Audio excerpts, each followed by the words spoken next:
নমস্কার বন্ধুরা, পূর্ণিমার কিচেনে তোমাদের সকলকে স্বাগত জানাই। আজকে আমি রান্না করব লোটে মাছের ঝাল। তার জন্য আমি এখানে লোটে মাছ ভালোভাবে কেটে ধুয়ে নিয়েছি। এবার লোটে মাছটায় আমি এখানে লবণ হলুদ মাখিয়ে নেব। লবণ, হলুদ গুঁড়ো, এবার ভালোভাবে মাছের সাথে লবণ হলুদটা মাখিয়ে নেব। লবণ হলুদ মেখে কিছুক্ষণ রেখে দেব। ভালোভাবে মেখে নিয়েছি। এবার এদিকে একটা কড়াই বসিয়ে দিয়েছি। কড়াইতে আমি পরিমাণ মতো সর্ষের তেল দিয়ে দিলাম। এই রান্নাটা সর্ষের তেল দিয়ে করলে খেতে খুবই ভালো লাগে। তেলটা ভালোভাবে গরম করে নিয়েছি। এবার এর মধ্যে পেঁয়াজ কুচি দিয়ে দিলাম। পেঁয়াজটা ভালোভাবে ভাজা করে নেব। এরকমভাবে নেড়ে নেড়ে পেঁয়াজগুলো ভালোভাবে লাল লাল করে ভেজে নেব। পেঁয়াজটা ভালোভাবে ভেজে নিয়েছি। পেঁয়াজটা একদম নরম হয়ে গেছে। এবার এর মধ্যে আমি মশলা দিয়ে দেবো। এখানে আমি আগে থেকে আদা রসুন বেটে রেখেছিলাম। তার মধ্যে পরিমাণ মতো লবণ, পরিমাণ মতো হলুদ গুঁড়ো, পরিমাণ মতো লঙ্কার গুঁড়ো দিয়ে দেব, আর পরিমাণ মতো জিরের গুঁড়ো দিয়ে দেব।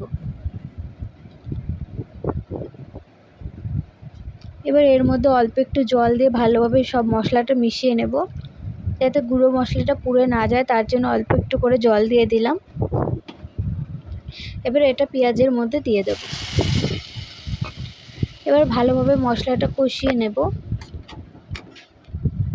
যতক্ষণ না মশলা থেকে তেল ছাড়বে ততক্ষণ কষিয়ে নেব। ভালোভাবে মশলাটা কষিয়ে নিয়েছি। মশলা থেকে তেল ছেড়ে গেছে।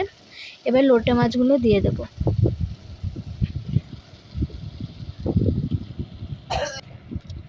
ভালোভাবে মশলার সাথে মাছটা মিশিয়ে নেব। হালকা করে নাড়বো যাতে ভেঙে না যায়, যেহেতু লোটে মাছ নরম, ভেঙে যাওয়ার চান্স থাকতে পারে।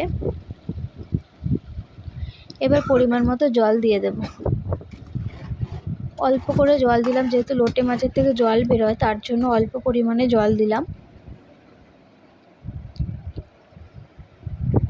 ঝোলটা ভালোভাবে ফুটে গেছে। হালকা করে একটু নেড়ে দেবো যাতে এর নিচে লেগে না যায়।